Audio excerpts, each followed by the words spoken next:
What's going on mga kuys? What's going on YouTube? Another unboxing episode na naman tayo mga kuys. So meron tayong isang bagong gamit dito pang barbero. So tingnan natin to.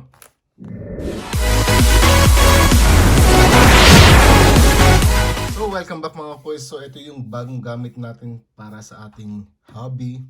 So syempre marunong din naman tayo magmasahe pero iba yung nito. Iba yung dating nito mga kuys eh. So ito yung Babyliss Pro 4artist na VibeFX. Ito yung model niya is VibeFX. So ito yung golden edition, okay? So check natin yung yung mga description nito. So this is made in China, 100 to 240 volts and 50-60 Hz. So pwede yung gamitin worldwide. Kasi mga kuys, ito yung massager na na cordless. So meron siyang again, it's EDM technology. So, meron siyang stainless steel housing. Meron siyang high performance digital motor, dual offset weights, flexible coil straps, and 2-speed. Okay. So, meron pa rin siyang meron siyang universal voltage. Isang oras niyo mo gagamitin to mga kuys. So, ang charging hour niya is 90 minutes and powered with lithium-ion battery. And of course, Babyliss guarantee or Babyliss warranty is 2 years. Yun yung gusto ko sa Babyliss eh. So, ito yung VibeFX Pro. So, ito yung box niya mga kuys. So, makita niyo. Ayan. So, buksan na natin mga kuys.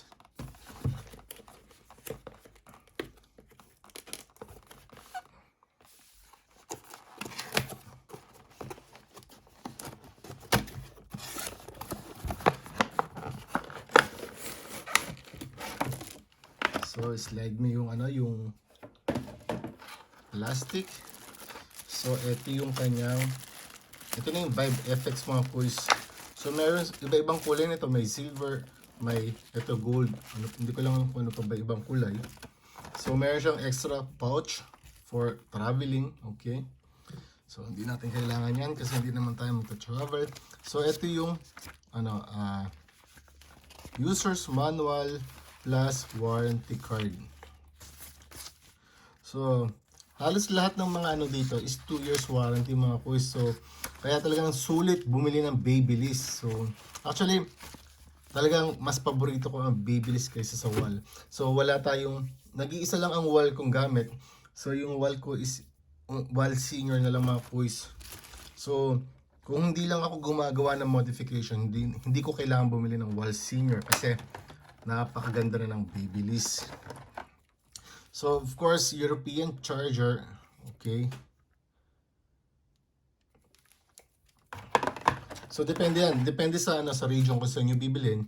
So, sa situation ko mga kuys, nasa Europe ako. So, meron tayong European charger. Okay. So, eto na mga kuys yung ating start of the night, which is the Babyliss Pro 4artist VibeFX.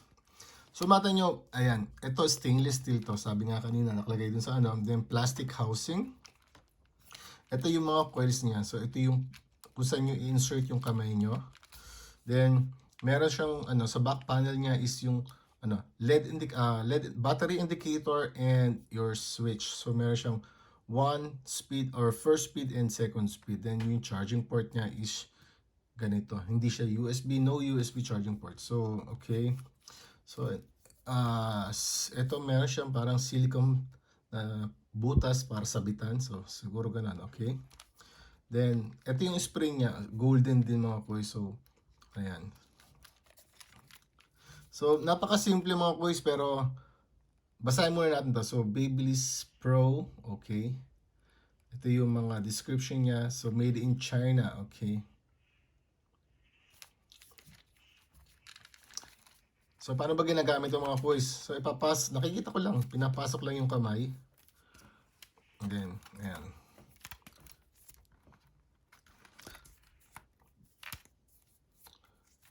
So, paano i-operate yung mga kuys? So, from here, makita nyo naka-zero siya, naka-close din. Pag inon nyo yan, so, Ito yung first speed niya. Nakikita niyo ba yung vibration ng kamay ko? Medyo mabilis yung yung camera natin kaya hindi niyo makikita masyado yung vibration. So pero ramdam na ramdam ko mga boys yung vibration. So parang ang sarap eh. So kung magaling ka na magmasahe, tapos sasabayan mo pa ng ganitong vibration, sobrang smooth, sobrang relaxing. Ito yung second speed, try natin. Nakita nyo yung movement ng kamay ko? O, adjust natin sa second speed. Wow. Pag hindi ka naman nakakatulog dito sa sarap mga boys. Ayan. So blue pa lang siya, hindi ko alam kung hindi ko alam pag nag-low bat siya. Hindi ko pa nababasa yung yung manual. Siguro magbi-blink or whatever. So, ayan. So, sa tingin ko fully charged tong mga boys. Talaga namang napakasarap gamitin. So, hindi siya parang nakakapagod sa kamay dahil parang So, yung number 2 speed, hindi pwede sa mas maganda sa sa mga bandang balikat at saka sa bandang bandang leeg. Pero yung kasi pwede mo siyang wari naka-hot towel. Meron na rin pala akong hot towel na improvised na hot towel. So, pakita natin. Ayan. So, meron tayo diyang improvised hot towel. So, steamer lang 'to mga kuys. So, steamer tapos ayan, may lagyan ko ng towel. Then siguro mga 15 minutes to 20 minutes kung i-steam yung towel ko. Then na siya, maano na yung temperature niyan. Parang kumbaga parang sobrang relaxing na. Hindi siya nakakapaso pero talagang kumbaga alam mo yung kapag lasing ka tapos bigla kang pupuntang banyo tapos may hot towel, di ba? Napakasarap ng Tapos sasabayan pa natin ng VibeFX. So pwede tayo mag face massage or head massage. So pwede syempre mga kuys pwede ito sa buong katawan. So pag mas maganda nga siguro kung dalawa kasi usually yung iba dalawa. Pero sa ngayon isa lang muna. So pag nagustuhan ng mga natin, ng mga kaibigan natin, then saka natin dalawin para mas magandang pagmamassage. So ito mga kuys, extra service lang 'to mga kuys. So siguro syempre sa lahat ng mga kaibigan ko na nagpapagupit sa akin, bibigyan natin ng sample ng ganito. So yung mga nagpapagupit sa inyo, sa akin, mga kuys, mga mga pinsan, mga pamangkin. So hayaan nyo, meron kayong free testing nito. So shoutout sa inyo. So yung mga gusto makatesting nito, so magpa-schedule na kayo mga kuys. So ayan, balik natin sa yung view. So ito na yung unboxing lang natin ngayon. Pero meron pa rin akong gustong ipakita. So meron tayong nabiling gunting.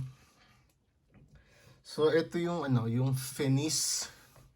So this is from Aliexpress. 7 inches din siya mga kuys. So yung brand niya is Fenice, okay. So yung marka niya yung ginagamit ko dati is Kumiho, na mas mura yun actually, pero mas mahal to ng konti. Pero syempre kapag mga China brands or from Aliexpress is hindi naman sobrang mahal. Pero mas mahal lang konti ito sa Kumiho. Pakita ko sa inyo yung Kumiho. Ito yung Kumiho mga kuys yan. So parehas lang silang 7 inches. Okay? Magsinlaki. So yung dulo nila is halos magkaparehas lang talaga. Okay? Pero matalas na yung Kumiho. Ito mga kuys, sobrang budget nitong na to, yung Shears na to. Sobrang budget at talaga namang satisfaction guaranteed yung Hindi man talaga siya sobrang, alam niyo, hindi talaga ako nakakasubok pa ng sobrang branded na na gunting. Pero sa tingin ko may laban to. Pag lalo na sa mga starters. Pero ito mga kuys, parehas din lang sila. Pero mas feel ko mas matalas din. Mas matalas ng konti kasi kahit medyo bulky yung hair kapag ginupit ko, mas smooth. Okay? So, parang di na rin ako lugi dito sa Fenice. Siguro try ko yung kailangan ko pa ng isang tining scissor para gumamit para So, try natin yung Fenice. So, alam niyo yung mga yung mga gunting ko, puro China brands lang halos. So, meron lang ako iisang solingin na is yung J2. So, actually hindi naman siya solingin. Pero siya ano rin siya ng Jaguar, yung yung J2.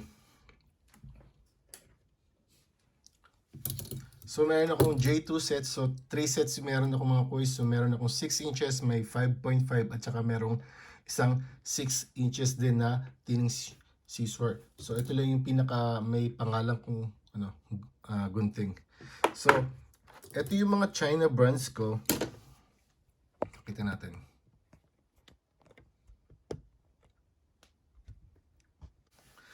So ito yung mga China brands ko. Ito Hercules yung tatak nito eh. Actually VG10 tong mga kuys, VG10, pero hindi siya kasing ganda nung mas mahal pa to kung tutuusin dito sa Kumiho, pero mas mahal yung Venice, itong Venice na to, kaysa sa dito sa Hercules na to. So this is Japan still nakalagay, pero hindi ko, ewan ko, parang hindi siya talaga pang pang blunt cutting eh.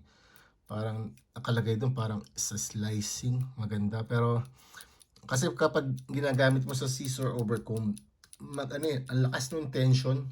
So talagang tumitigil kapag yung sa pag-unaano ng buhok. So talagang hindi siya, ewan ko, pero ang talas naman ng niya, matalas naman yung blade niya, pero hindi siya makagupit ng buhok ng smooth. Pero ito yung Titan, so ayan. Ito 6 inches din to mga kuys. So ito solid din to mga kuys, ayan. So ito yung mga so kung bibili ako sa China brands ng mga Shears, so itong tatlo yung mga gusto kong brand. So Titan, Venice at saka yung Kumiho, ayan. So share ko lang mga kuys kasi ito yung pinakabago kong gunting eh. Gusto ko lang subukan yung brand na Venice. So yata siya mga kuys, Taiwan brand, ayan, okay. Pero solid naman siya. So ito na yung mga ito na mga kuys yung yung unboxing video natin ngayon. Sana gusto. So kung bago ka pa lang dito sa channel ko, huwag mo nang kalimutang mag-subscribe at syempre i-click mo na rin palagi yung notification bell dahil palagi naman tayo nag-upload basta may oras. At syempre meron tayong inahabol na 10,000 subscriber dahil magkakaroon tayo ng giveaway promo. So again, thank you for watching. It's the Hobby Barbers signing out. God bless.